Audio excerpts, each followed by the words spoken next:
Sanitary pads की बात शुरू हुई और सैनिटरी पैड्स को लेकर मैंने कुछ समय पहले संसद में भाषण किया था और मैं उसका आज आपको खुल के बताना चाहती हूँ कि उस भाषण का जो निचोड़ है वो क्या था।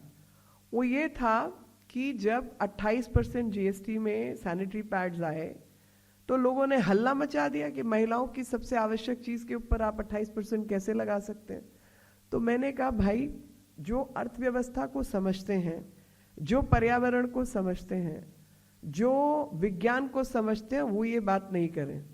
उसका कारण है कि जितने सैनिटरी पैड्स बाजार में मिल रहे थे उस समय पर, वो सारे के सारे प्लास्टिक पॉलीमर के बने हुए थे। जो प्लास्टिक छोटा छोटा कण होता है उसके बने हुए थे।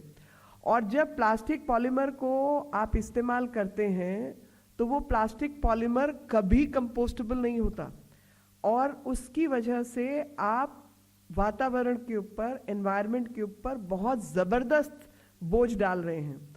तो जो चीज समाज को खराब कर रही है, जो दुनिया को खराब कर रही है, जो हमारी उपजाऊ धरती को बंजर बना रही है, उस चीज का इस्तेमाल कम हो, उस पे टैक्स ज्यादा लगना चाहिए या नहीं?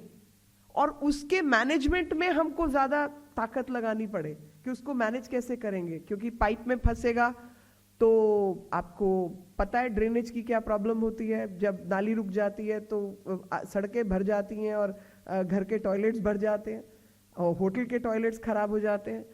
और जब वो लैंडफिल में जाता है तो वो लैंडफिल के अंदर 400-500 साल तक पड़ा रहता है और उसको खत्म भी नहीं किया जा सकता।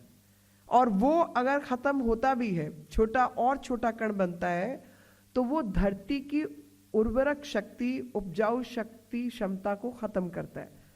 विच मीन्स कि हम लोग जब इस तरीके की गैर जिम्मेवार तरीके से उठा रहे हैं और 50% महिलाएं, अभी तो महिलाएं हमारे यहाँ पे कपड़ा और बाकी चीजें इस्तेमाल कर रही थी तो इस वजह से आपकी जमीन थोड़ी बहुत बची हुई है, लेकिन जब पूरी की पूरी 50% जनसंख्या, 130 करोड़ का 50% लगा लीजिए और माहवारी वाली लगा लीजिए तो 40-50 करोड़ औरतें हर महीने पैड्स इस्तेमाल करेंगी 3 से 5 दिन के लिए और दिन में 2-3 पैड कम से कम इस्तेमाल करेंगी, तो आपकी जमीन का क्या होने जा रहा है?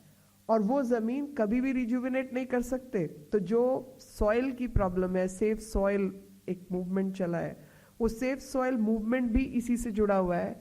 आप सॉइल को तब तक नहीं बचा सकते जब तक उसकी फर्टिलाइजिंग कैपेसिटी को नहीं बढ़ाएंगे, आप उसकी ह्यूमस कंटेंट को नहीं बढ़ाएंगे। और जब उसमें प्लास्टिक के कण चलते जाएंगे तो आप धरती को बर्बाद करते जाएंगे।